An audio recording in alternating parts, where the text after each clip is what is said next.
Bismillahirrahmanirrahim. Assalamualaikum warahmatullahi wabarakatuh. Halo semuanya, kami dari kelompok 9 akan mempresentasikan mengenai tugas proyek membuat perencanaan aplikasi yang kelompok kami buat. Aplikasi yang kami buat ini bernama Dish Out, aplikasi media sosial yang memiliki fitur utama, forum, dan Distory. Next. Pada kesempatan kali ini, kami akan membahas mengenai pengenalan aplikasi, mulai dari tujuan, manfaat, dan namanya ya. Lalu ada modeling yang berisi kebutuhan fungsional dan non-fungsional, dan desain user interface yang telah kami buat. Bisa di next. Oke, next lagi. Kelompok kami beranggotakan saya, Sidik Wicaksono, sebagai UI UX designer dan quality assurance. Lalu ada rekan saya, Hafiz Zamil Yusri, sebagai project manager dan sistem analis, dan rekan saya, Dewa Satria Putra, sebagai developer dan database designer. Baik, kita masuk ke pembahasan yang pertama mengenai Dish Out. Dish Out merupakan aplikasi media sosial berbasis mobile yang memungkinkan kita untuk berbagi foto, video, dan cerita. Kita juga dapat memberikan respon terhadap apa yang dibagikan. Aplikasi ini bertujuan untuk berkomunikasi secara real time, mudah dan praktis. Ya, aplikasi ini juga memberikan platform kepada para pengguna untuk saling berbagi media dan cerita kepada seluruh pengguna aplikasi. Lalu, aplikasi ini memiliki manfaat untuk mempermudah pengguna dalam berbagi foto, pengalaman, serta membuat pengalaman dalam berkomunikasi menjadi lebih baik. Aplikasi ini juga bermanfaat untuk para pengguna dengan fitur yang ada seperti forum dan Distory. Oke, kita lanjut ke penjadwalan. Di bagian ini kami membuat gancar seperti yang bisa dilihat yang bertujuan untuk mengerjakan dan menyelesaikan proyek tepat waktu seperti yang diharapkan. Gancar ini juga membuat kita bisa membagi waktu dan semua proses dalam pengerjaan proyek ini tidak saling bertabrakan.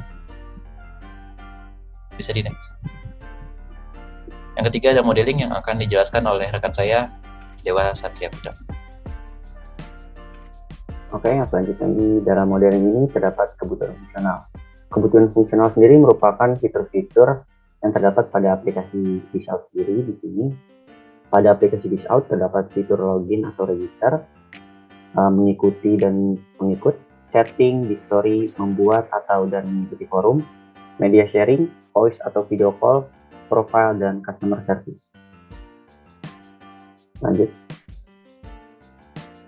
Selanjutnya ada kebutuhan non-fungsional, di mana kebutuhan non-fungsional ini terpacu pada 4 prinsip, yaitu usability, portability, reliability, dan supportability. Di mana usability ini, aplikasi ini dapat digunakan selama 24 jam dan dapat digunakan secara online.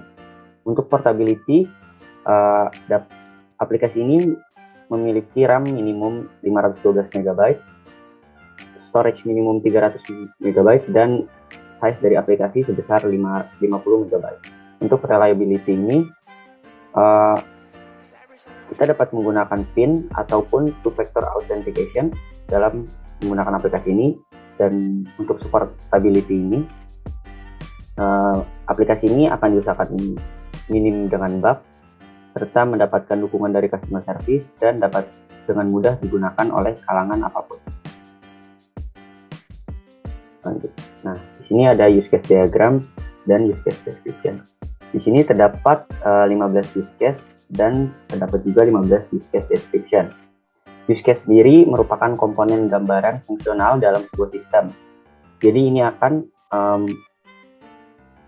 membuat pembuat ini mengenal dengan alur jalannya sistem. Di sini sebagai contoh terdapat use case forum atau use case membuat forum, di mana skenario-nya ini user atau pengguna dapat membuat forum. Untuk event yang menjadi triggernya, yaitu user menekan tombol make forum, di mana deskripsinya ini use case yang berfungsi agar pengguna saling berinteraksi dalam sebuah forum yang dibuat. Untuk aktornya sendiri yaitu user, dan untuk precondition saat user berada pada tampilan forum, serta post condition yaitu user dapat melihat pengguna dan interaksi antar sesama pengguna ketika memasuki forum. Untuk flow of activity-nya sendiri dapat dua, yaitu aktor dan sistem. Pertama-tama, user atau aktor akan klik tampilan forum pada navigation bar, selanjutnya sistem akan menampilkan atau masuk ke dalam halaman forum. Setelah itu, aktor akan mengklik tombol buat forum dan user melakukan konfigurasi dalam membuat forum. Forum dapat dibuat untuk private atau public.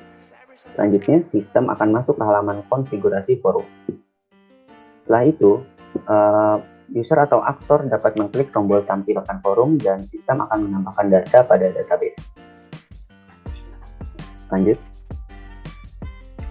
Kelas diagram sendiri merupakan bentuk dari diagram dibentuk secara kelas-kelas yang memiliki atribut dan metode. Metode sendiri merupakan apa yang bisa dilakukan oleh sistem tersebut. Contohnya di sini ada user, friend, forum, history, profile, customer service, caller, dan receiver, di mana setiap dari kelas tersebut memiliki atribut seperti nama lengkap, email, nomor handphone, birthday, dan metode seperti login, register, follow, report, create, update, atau delete. Oke, selanjutnya adalah activity diagram, di mana activity diagram merupakan diagram yang dibuat untuk memodelkan proses-proses yang terjadi pada sebuah sistem. Di mana di sini activity diagram itu bisa dibilang sebagai sebuah implementasi dari sebuah use case. Jadi jumlah banyaknya dari activity diagram ini hampir sama dengan jumlah banyaknya dari use case diagram. Di mana sebagai salah satu contohnya, di sini ada dua contoh. Yang pertama adalah untuk membuat forum, di mana membuat forum ini ditandai aktivitasnya dimulai oleh user.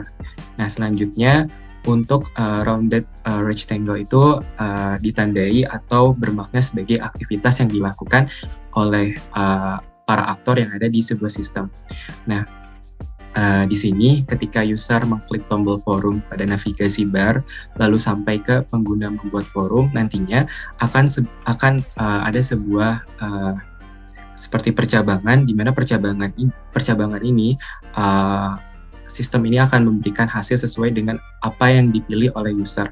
Di mana ketika user memilih private, maka sistem akan meminta user untuk memasukkan password forum. Nah, sedangkan jika pengguna itu menekan atau memilih public, maka sistem akan langsung menampilkan forum. Lalu aktivitas dari membuat forum selesai.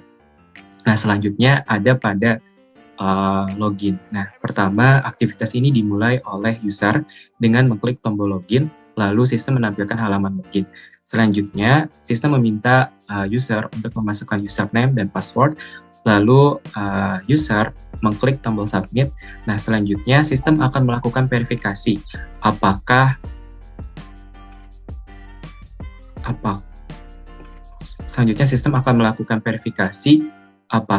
username dan password yang dimasukkan oleh para pengguna sudah sesuai dengan database yang ada pada sistem aplikasi. Selanjutnya, jika iya, maka sistem akan menampilkan halaman utama. Jika tidak, maka sistem akan menampilkan halaman login kembali. Selanjutnya, desain.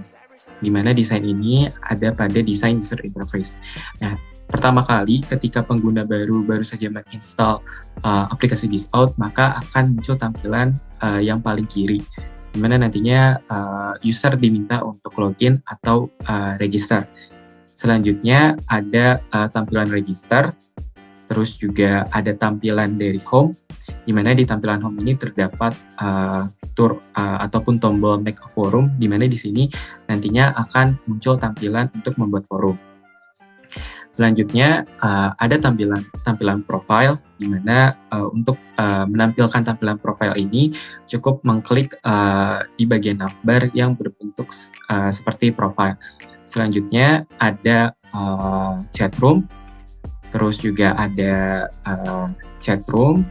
Selanjutnya ada media sharing, di mana untuk melakukan media sharing ini pengguna cukup mengklik tombol seperti tambah, di mana nantinya pengguna diberikan opsi untuk media apa sih yang akan di-share, mulai dari dokumen, foto, dan juga video.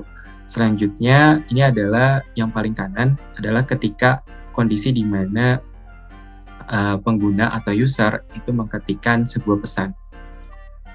Selanjutnya, ada user interface untuk voice call, di mana user interface ini ketika pengguna mengklik tombol video, maka nanti akan menampilkan user interface video call. Selanjutnya ada user interface pengguna lain, terus habis itu ada user interface untuk pengaturan, lalu untuk pengaturan notifikasi, forum, dan juga chat. Dan yang terakhir, ada user interface untuk pembuatan di story. Nah, kesimpulannya, Gisout merupakan aplikasi sosial media yang memberikan pengalaman baru kepada setiap penggunanya dengan fitur-fitur utama seperti forum yang dapat digunakan untuk berbincang-bincang tanpa adanya batasan jarak, serta di story yang dapat mengetahui aktivitas pengguna setiap waktu sesuai dengan momen yang dibagikan oleh para pengguna aplikasi Gisout. Saya kembalikan lagi mungkin ke Saudara Wicak. Baik, terima kasih Saudara Hafiz atas penjelasan yang telah dipaparkan. Baiklah, sekian presentasi dari kelompok kami. Kurang lebihnya mohon maaf. Wassalamualaikum warahmatullahi wabarakatuh. Waalaikumsalam.